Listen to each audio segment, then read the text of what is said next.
Hi, and welcome to the 91 Day Success Podcast. I'm Jonathan, your host, and today I am really excited to have with me Andrew Longcore. Not only is Andrew Longcore an associate of mine, but he's actually been an attorney that I've worked with for the last 10 plus years.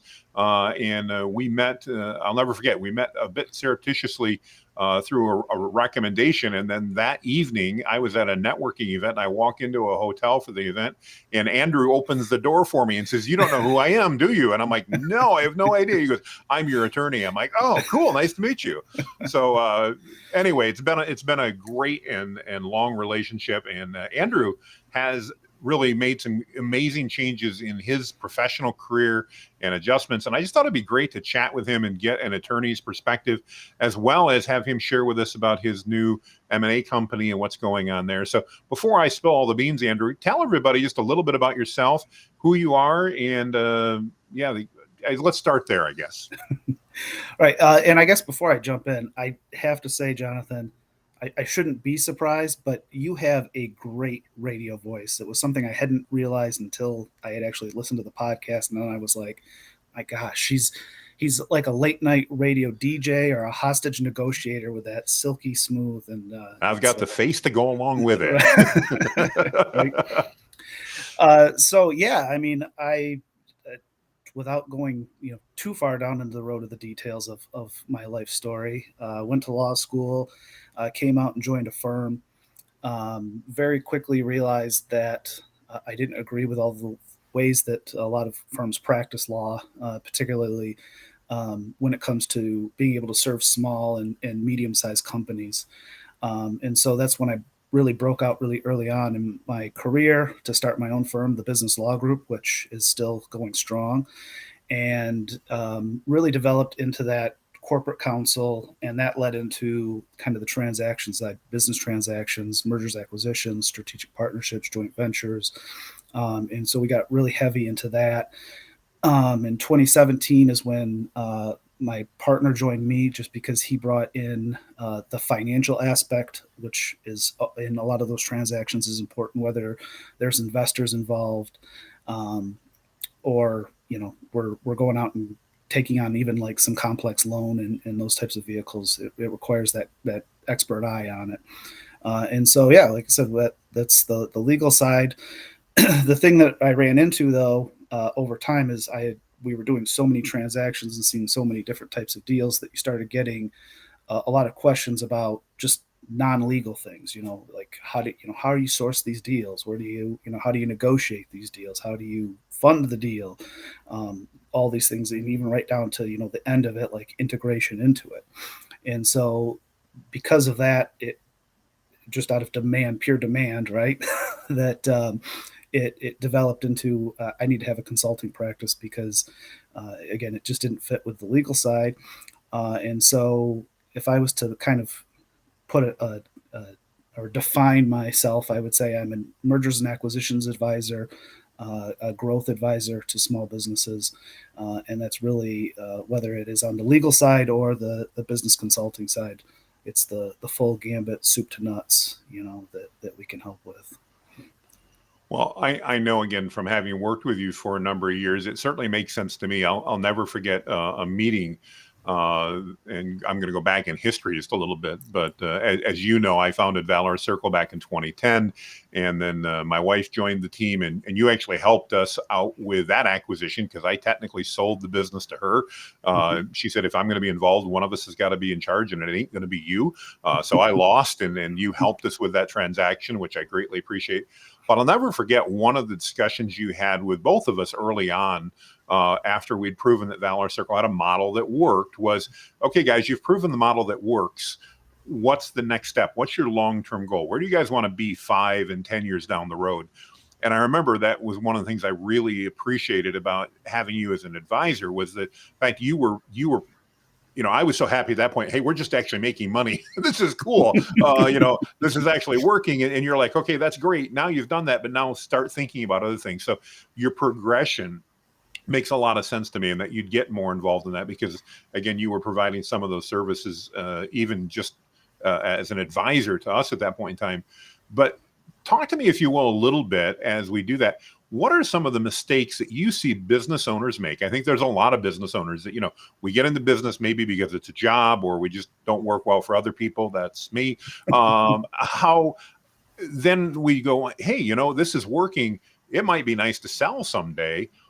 What are some of the mistakes that business owners often make in the early days or through that process from, hey, this is working to, I want to sell someday? And what are maybe some things that they should be doing along the way to help prepare for that possible watershed moment down the road when they can be acquired, sell the company, or whatever that may look like? Yeah, and there's lots of ways that we could go, with this topic, and it's something that's near and dear to my heart, and I've put a lot of thought into it. To give a generalization of it, I think one of the biggest mistakes that business owners run into is exactly what you talked about right there in the question, in that you know you start off in this survivability mode, like you're just trying to survive. You're trying to figure out how you're going to pay the bills, how you're going to make payroll, as you get some employees, and you get to this point where you kind of go, okay, okay, we're surviving, we're afloat, and they never get out of it. They just stay right Mm, there in that same, and so then they run this business in this manner. They beat the odds of whatever it is, 2/3, 75%, whatever the numbers are of small businesses that fail. And they just kind of float there for 10 years, 15, 20 years. And then they do start thinking about retiring. And that's when they go talk to a broker or their CPA or their attorney, and you're looking at it going, Jonathan, you've got a glorified job. Like, yeah, it's everything you've set up is to service you and what you do, and it's provided you a good living and a good life, but nobody wants to pay you, $1 million to tell you to go away, and then they're going to come and sit in your seat. And so it takes a long time, and I'm sure this is something that you can attest to, that you need to early on in the process start to think, okay, what systems do I need to put in place? What aspects do I need to actually create this, and be able to transition it from I have a job into now I have a actual business that isn't truly a standalone asset that could be transferred to somebody else. And then at that point in time, it holds that value and it can be transferred. The funny thing about that is it's very common that we start to put those things into place, and all of a sudden the owner goes, this is what I wanted the entire time. I have no reason to sell it. I love this now. Why didn't I do this absolutely. 10 years Yeah. ago? No, and that's interesting because that was actually going to be one of my follow-up questions is, in your experience, both as an attorney advising and in the M&A space, how often do you see that business owners follow that advice? They get things set up in place so that, and again, I remember you talking with my wife and I about the fact that, okay, you guys cannot, if you want to sell someday, and we said, hey, that's a long-term vision, you cannot be in a situation where you're integral in the day-to-day operations because nobody, just like you said, nobody's going to pay you $1 million to buy a job. That just isn't going to happen. So the business has got to run without you being involved day to day. As you know, I shared with you recently that company took a big step, and I was able to step out of day to day. Mhm. Beth is still very much involved, and that's what she gets for buying the company from me in 2014. She's still there. But it's all going well. But how many people go through that and then get to that point and go, just like you said, this is even better. I don't want to sell now because now I've got an asset that's producing income that and they've become a business owner instead of a job owner. Does that happen? Do you see that happening often?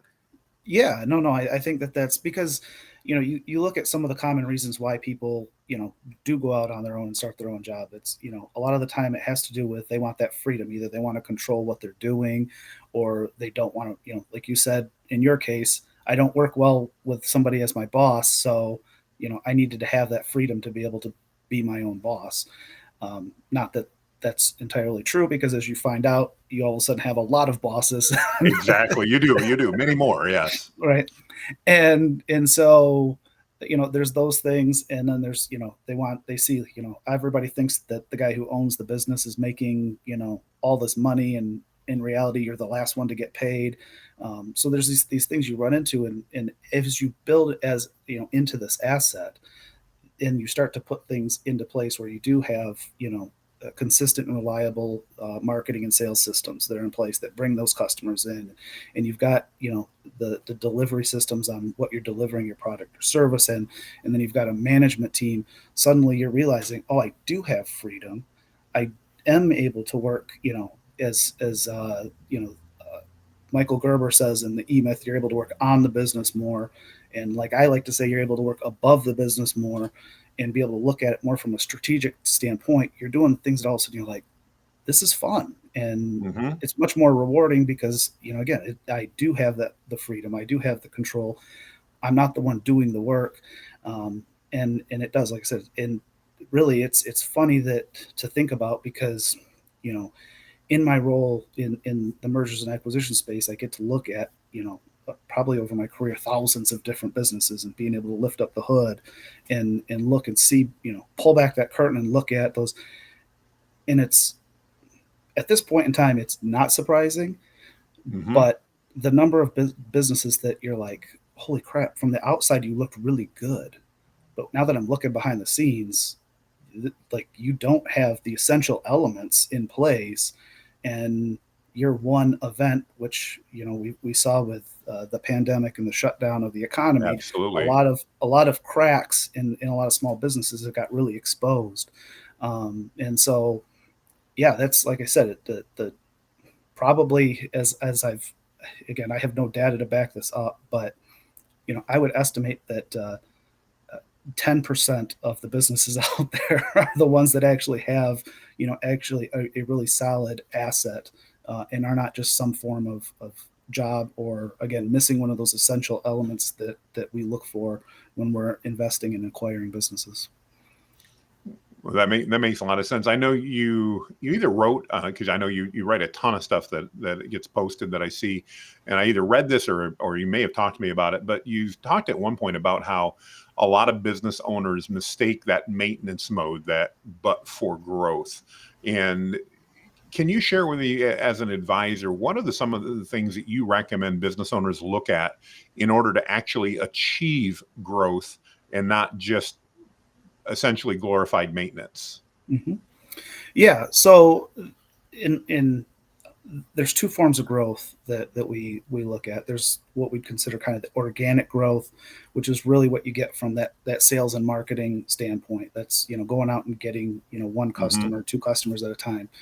And then there's the strategic growth, which is again where my expertise really comes into play, because that's trying to figure out and get into transactions where it's exponential type growth. It's going out and you know acquiring a company that has well, again, we'll use the acquisition of company just because it's the simplest one to look at. If you've got a company that's doing $5 million in sales, and you go out and acquire a company that's doing $2 million in sales, the day you close, you now have a company that's doing $7 million in sales. There's Hmm. that would be one heck of a marketing campaign that would add $2 million of revenue. you know Absolutely, absolutely. um and but there's other, again, like I said, there's strategic partnerships or joint ventures that you can get into where you are able to partner with another company to be able to leverage each other's assets and again achieve similar type results. There's lots of other ways to be able to acquire new products and offerings. That's what you see a lot of the publicly traded companies get into. It's everybody knows Siri on their iPhone. Well, that technology was something that was acquired by Apple. It wasn't something they developed internally. Now, obviously, they refined it and polished it and did everything, but Sure. they were able to go from zero to all of a sudden having this basis in there right there with the snap of their fingers, and they knew what it was. Now, for a small business, these types of transactions can have a very sizable impact and really move the needle for you. But it always comes back to that strategy, that original strategy of what do we want to be when we grow up, like you said, in 5 years, 10 years, because you want to. It's one of those things. I say you can always go out and find something to do, but is it actually going in the direction that you want it to go into? And knowing where you want to go can help filter out all those other ones that aren't fits, is not a good idea, and able to really focus into that that strategic growth that you really want to put in. Now, again, I'm not trying to take away from the organic growth, because I know there's lots of things that can be done in a lot of Hmm. businesses, and you see it, I see it. Again, I'm not the marketing expert, but you know you know people will, or businesses will sit there and say, well, we've maxed out our market. And it's like, well, you're doing, you're marketing on one channel, doing one thing, and there's these three other ones that you've never touched. why don't we Exactly. why don't we talk about doing those? So again, organic growth is very important, but really my expertise is in that strategic growth, and again, that exponential, trying to, again, take that $1 million of profit, turn it into two to four, four to eight, then to the moon, right? Sure. When so as a business owner, gets started, they build the business, they get to a point where they again, and I remember the discussion with you very clearly. It's like, okay, we're at that point. The model is working. Now, what's next? What does that look like, and when do you recommend that a business owner reach out and engage with an agency like yourself to start making those plans? Because I'm assuming it's better for everybody in the business, in the even the buyer in down the road, if that business that's thinking about being acquired puts a plan in place and follows the plan, as opposed to waiting 10 or 12 or 15 years, getting to retirement, and then going, well, we could have put you in a spot where you would have got an 8 times multiple instead of a 3 time multiple had we talked 3 years ago. When Mm-hmm. is the right time to engage with a company like yours and advisories like yours to decide how to plan? Yeah, and that's a great question. I would just add to it, though. It's not necessarily just thinking about the exit planning side of things and saying, eventually I want to sell. I think it's really that when you kind of hit that point where you, like you said, you've gotten to that, like, hey, it works. And it's funny. I actually just sent out a tweet today that was, that basically a lot of businesses, they get to that status quo position and they just want to maintain the status quo. But when you think about it, like, your competitors are advancing, the market is advancing, the world is changing, and if you're going to be trying to do the same thing you were doing, as was the Henry Ford comment, if I would have asked the market what they wanted back then, it would have been a faster horse. And he went obviously with where the future was going. And so it's one of those things that I think, if you really want to make sure that you have a even a stable business, you want to continue to have that impact, whether that's an impact on yourself, your personal financial situation, or it's an investment for your retirement and the exit planning status, or even if it's I want to create jobs for the community. I want to be able to write $100,000 checks to my favorite charity. It's it's being able to know, okay, we've hit this point, it works, and kind of that point, now what, right? Sure. And it's kind of that cliche statement, what got you here isn't going to get you there. And so Yes. it's really at that point in time, you got to start to look at those systems and analyze, again, to go back to the reliable and repeatable marketing and sales systems. Are you able to deliver a valuable product to your customer or client? Do you have a management team in place? Once you have that strong base, that's when we can go out and start to do those strategic growth things that can really exponentially grow the company, because you have that solid base. Without the solid base, again, you're pouring gas on a fire that has no control, and who Hmm. knows what it's going to go, and it's probably going to burn out. It's the building your house on sand versus building your house on Sure. concrete. Like, there's a difference. And so, yeah, it's really when you kind of hit that point, and it's for every business, it's different, but it's kind of that, again, you have that feeling of, okay, it's working, it's working. And it's a situation of going, okay, we need to go to the next level, we need to continue to progress, because again, staying here, again, leaves us vulnerable. Because again, if you start a marketing firm and you specialize in Facebook ads, and Facebook changes its system, and all of a sudden there's no need for an agency to help out, well, you're, even if your business was making $10 million a year in profits, like, all of a sudden that goes to zero. Exactly. Yeah, it And doesn't it's matter at that completely point. out of your control. And so that is again, looking at it more from an asset. And a lot of the things that we look at, are not secrets. These are things, again, like I said, that very large companies are doing all of the time, and a lot of smaller businesses, they are so focused. Again, they're focused in that survivability mode and not wanting to upset the apple cart, that they don't look to the future like that. They're just, they're looking at right now. And so, you know, to give a, it's really hard to say, once you hit this spot, that's when you need to start talking to somebody else. It's really, like I said, it's when you start to feel like, okay, I think we got it. And you probably don't got it because you'll probably Yep. hire Yep. me and I'll come in and and again, I turn away a lot of clients because they say, we're there, we're ready. We want to go out and buy a competitor. And then like I said, then the first thing I do, because I'm not gonna build the house on the sand. Sure. The first thing I've got to do is I've got to look at your business and make sure, okay, is it stable? And most of the time, I look at it, I'm like, we really need to shore up this, and you need to have a management team in place to be able to handle this, because it is really easy, again, to as we see with a lot of companies, where all of a sudden they get out over top of their skis and they don't have the infrastructure in place, and then again the wheels come off and they end up crashing, and it's not what we're trying to do. We're trying to build great businesses, not trying to build a business that's great for a couple minutes and then it's going to fall down. No, that great insight. Thank you. I appreciate that. That kind of brings me to my next thought. And, as you're building a business, one of the things that we look at as business owners is the culture of the business that we're building. And I know you've written a bit about that and talked a bit about the role, your viewpoint on culture and Mm-hmm. what that means to a company. Can you share that with our listeners and kind of talk about that from your perspective? How important is culture, and why is it relevant or not relevant? Right. There's that's another aspect that you run into a lot with especially in the smaller business arena, is uh, there are certain aspects of a business that are, uh, we'll just call them squishy, right? It's not like you could sit here and say we do this and it automatically equates to more sales or more revenue or better profits or whatever.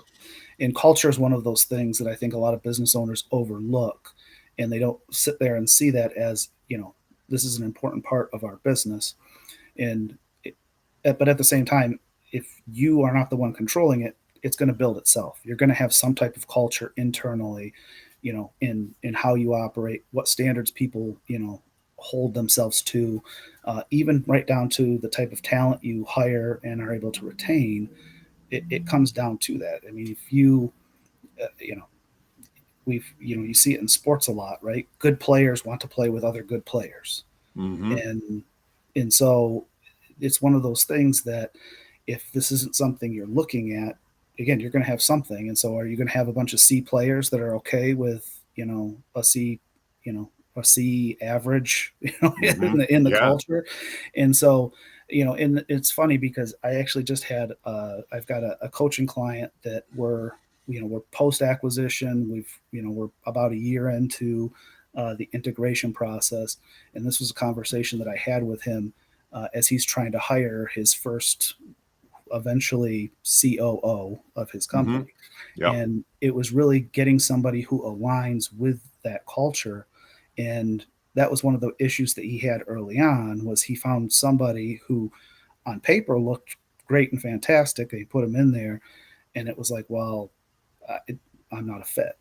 And that, obviously relationships were hard. It was hard on him from managing that person because there were certain aspects, not a self-starter, not able to actually follow through on a lot of the stuff that you, again, is it's just one of those things. It's hard to put your finger on and sit there and say, um, oh, you've got a really good culture. It's or this is what our culture is, but yeah, it's there. And so, Hmm.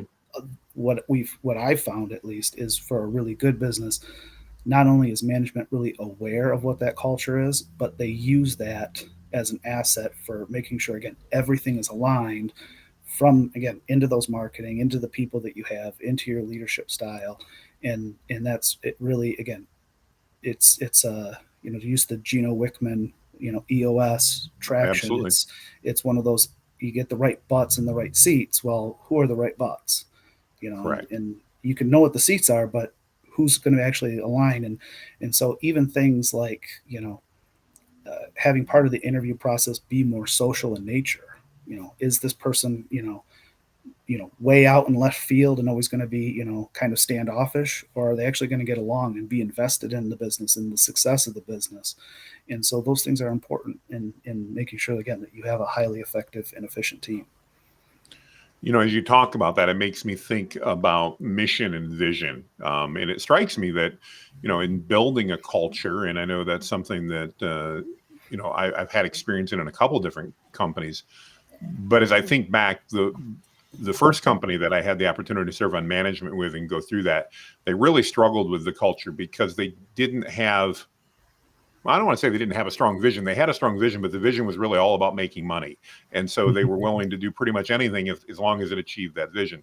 The second time I went through that, there was a much clearer vision about the goals of not only serving clients, obviously that's part of it, and making money. Profitable is important, as you know, but it was also, they were very focused on helping their team members grow. And even if that meant they were only going to be there for a period of time. Talk to me a little bit from your perspective, Andrew. How important is it that a business understands their vision and what they're envision and making that, but understands their vision? How does that play into setting the company culture and making sure that culture that they're striving for is a good fit for who they are as a company? Yeah, and vision is really important because there's a difference between a vision and a goal. A goal is something that's really finite in nature. A vision is that aspirational thing that's way off in what we're trying to do, and you may never reach it. A vision is also, we can also pivot the vision based on the way that things progress and change. But being able to have that, and again, making a boatload of money is a vision. And Sure. again, now you do have to question whether it's going to be sustainable and the culture that develops behind that, whether you can you know keep all of the kids in line, and Absolutely. not, because like you said, yeah, if the goal is, hey, we want to make a boatload of money, and you get a bunch of people who are like, I like to make a boatload of money for you, maybe the ethical side of things falls off, and you're all of a sudden, you've got a culture that, again, there's a lot of backstabbing and unethical things that can cause, obviously, liability, and that can cause the whole thing to come crashing down, which we've seen in with a lot of Absolutely. companies, right? Yeah, I uh, experienced it with the first company. I wasn't the right. owner, but I experienced it. Yeah, I saw it happen. Yeah.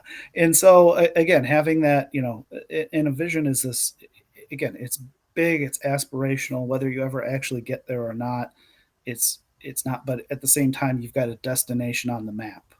And when you've got a destination on the map, and again, to use the bus analogy, and we've got a destination on the map, this is the way we're going, to get people on that bus that are want to go in that same direction, that have that same investment in the business and in that ultimate vision. Again, you're going to get a lot more productivity out of them. You're going to get a lot more happy workers. You're going to have a lot more workers that want to stay with you longer than, again, somebody who is just looking for more money, or Sure. the next promotion or the title or whatever that is. And that's, again, it's for a sustainability of a business. And again, the value of a business from an investor standpoint or an acquirer standpoint, knowing that, oh, you've got everybody, they like to be here.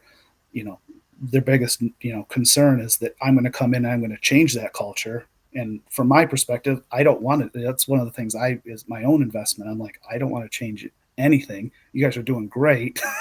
I just want to be able to support it and allow you to do more of that greatness. So, like I said, I do think that vision and setting that, again, is important for, again, knowing who you're going to put on, what's that culture going to look like, and being able to, again, have a great business.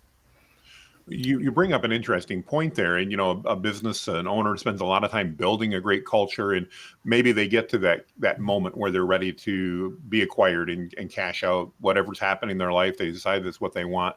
From your perspective, and it's more of a curiosity, when an investor that's acquiring a company or another client, but how often do they want to step in and make immediate wholesale changes, or do you see that normally those investors are taking companies in and making gradual changes to hopefully improve everything? I'm just Mhm. curious. I've heard of both happening. What do you see as the most common? Is it the quick, we're going to change everything and do it, or do you see more of those investors going, we're going to take a methodical approach to this and implement the best of both so to speak, and bring them together?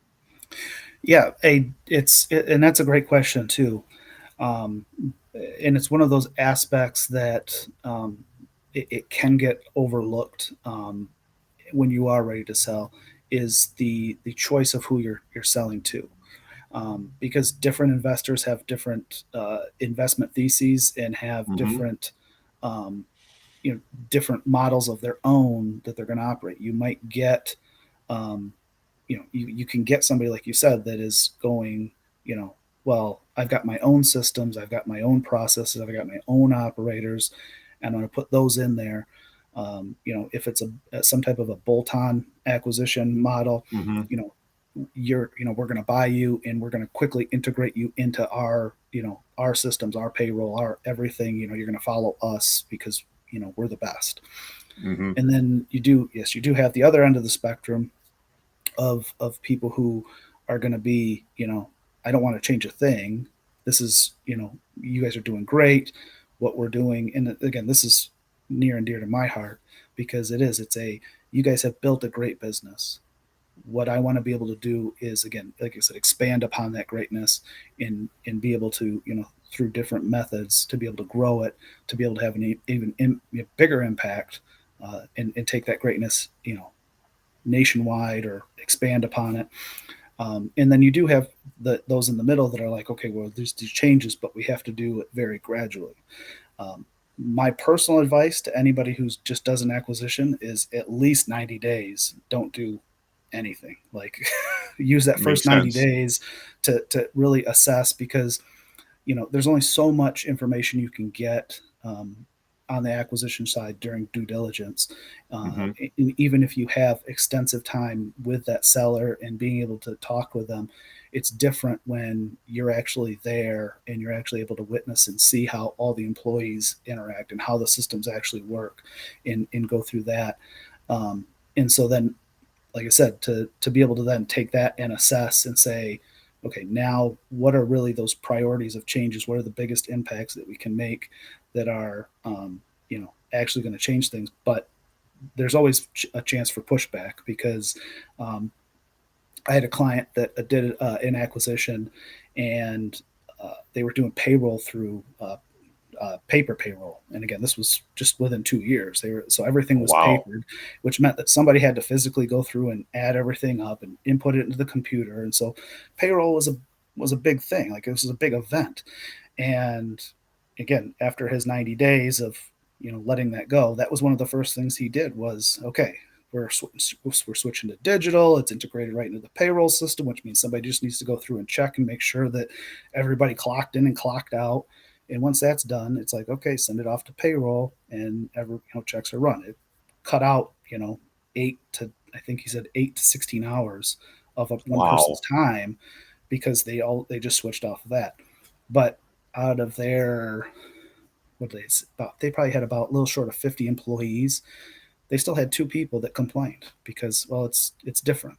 Well, it's Yeah. Yeah. it's yeah, Absolutely. it's different, but again, how would that have been perceived if they would have implemented that day one versus after, at least waiting that period of time? Because again, everybody's kind of on edge, and all of a sudden, Sure. well, here comes the change. Here comes when's the hatchet man coming through, and he's going to cut out.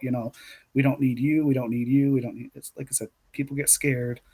So again to pace those things, but not everybody does that. And so, like I said, to go back to my original statement, I think it is an important part of the analysis of, who are you looking for as a seller? Yes, you might not be able to get the highest price, but if your goal is to, well, I would like my employees to be protected after I sell. Well, okay, let's analyze, what are your plans for my business? What are you thinking you would do with it? Again, you might be talking to a private equity firm that they're like, well, we just got to make sure that we get our rate of return, Sure. and that means that they might make decisions that that you would go, oh my gosh, I can't believe you're laying off, Susan, who's been with the business for 30 years, and just because she's making the amount of money she is, and you can go out and hire somebody for, 2/3 of the price, like, Right. Right. it's and No, again, that's I was just going to say, from a business perspective too, you see fallout from that type of thing too, because you know they look at that from a dollar and cents standpoint, and sometimes they start to lose, like all of a sudden you lose some institutional knowledge, or you lose some trust with some of the customer service side or whatever it can be, and then suddenly then revenues kind of start to drop. But probably at that point in time, certain investors are looking to sell things off rather than retain them for the long term. So again, that sitting down and analyzing what are your priorities, it could be just to get the biggest check, and that's fine. But it could also be that you want to be able to see that business last, 50 years, 100 years after you've sold it too. So very interesting. I can imagine when somebody gets to that moment, there's a lot more than just the amount of money they're going to receive that becomes part of that discussion. I can certainly envision that. I look forward to having that discussion with you someday. I'm not there yet, but that would be a great discussion to have, and trying to be working through that. Obviously there's always change happening, and you mentioned how in the case of the payroll, one of a couple of the employees didn't like it. It reminds me of a meme I saw the other day, and it was two pictures stacked, and the top picture was who wants things to change, and it was everybody's raising their hand, and then the one was who wants to change, and nobody's raising their hands. And I think that happens a lot in life all the way around. But anyway, as change happens, what do you foresee as I don't know how good your crystal ball is, but as you look forward the next couple of years, maybe 5, 10 years down the road, what do you see happening in the M&A space and the corporate development space? Do you see any major changes happening, or do you think we're going to see a lot of the same things that we're pretty used to today happening with maybe some evolution? yeah, I mean, I don't know if there's going to be anything revolutionary in the market. We've been saying it for years and years now that the baby boomers there's going to be this baby boomer wave of sales. Companies coming up, they're baby boomers looking to retire. But the baby boomers they've kept hanging on, so there hasn't Yes, been they this have. Yeah, this huge wave. But again, it's one of those. It's eventually going to have to happen. Where again, like I tell everybody, you exit your company one way or another, and sometimes it's feet first out the door on the sure. gurney. Yeah, um, absolutely. and so, like I said, eventually there is going to be the market's just going to become flooded with a lot more available businesses, and so you're going to be sitting there if you're not prepared. Again, like we've talked about already, if you don't have those things to where you've got the business that stands above a lot of the mess, and you're part of the mess, like maybe you get lucky, but maybe you don't. And as anybody knows, selling a business as a going concern is much more valuable than just selling off the parts. um, and and so the liquidation side of things isn't great. So really, like I said, in my opinion, I think the businesses that have planned are going to be in a great position. I also think that businesses that are looking to grow and expand and are getting those things and tools in place to be able to be prepared for when some of these deals come Hmm. online. They're going to be in a great position to be able to grow, exponentially. It's a little bit like um, when the internet really became a big and useful thing. If you've had a website that you've had since 1995, well, all of a sudden you were like light years ahead of the guy who's like, well, Right. I have to get one and get it up there, right? And it's the same thing. Well, if you're prepared, if you're looking on the buy side, going, hey, you know, I'm whatever, we'll say 5 years into my business journey, and I know that I've still got another 20 years to go. Well, then maybe we should be talking about this type of stuff with preparing to be on the buy side. Because again, yeah, like I said, in the next 2 to 5 years, there's potentially a lot of you know decent businesses that will be coming online, and if you've got the right infrastructure that can take those decent businesses and turn them into great businesses, again, like I said, you're going to be light years ahead of that guy who's trying to jump in there, when it's actually happening. Really good advice and good counsel across the board. So, Andrew, as you know, the name of our podcast is the 91 Day Success Podcast. And I like to ask all of our guests, and I'm really curious with your background, what you might have to say. But if you could, the question I pose is simple. If you had to start over and you had $1,000 to build your business, you didn't have to worry about your, necessarily about your living and all that. That's taken care of. But you had $1,000 for the business and you had 3 months or 91 days to build a business that hopefully is generating $10,000 a month more in revenue in that 91 days. What things would you look at doing in the first 3 months in order to build the right foundation to build a business like that? Any thoughts? My question to you is, do I still get to keep my network? Sure. Okay. They can't give you money unless they buy stuff. Just, well, because I would have two different answers. If my network disappeared, I would be doing the same. I'd be having the conversations with a much smaller group. I would assume I still have my friends and family. But Absolutely. I'm a relationship guy. I'm a big, I like to know who I'm working with. I like to be able to have conversations with people. And so, I mean, that's really how I have built, both the legal side and the consulting side has just been relationships. I haven't done a ton of, marketing. LinkedIn, if anybody wants to see my content, that's where a bulk of my content is posted is on LinkedIn. But really, from the relationship side, it would be using that money to go out to breakfast, coffee, lunch, dinner, drinks, using that to connect with people, and again, let them know what my service is. And it may not be a fit for you, but is there somebody else? It's the old Cutco model of, right, you get 3 Yep. referrals of people who would be a fit, and then to be able to get those initial sales, I'd probably discount them to be able to get that, again, to start developing that Yes. track record and being able to show results. And look what I was able to do for this guy. And then start to quickly, not quickly, but then start to ramp up that towards that full price of what the service would be.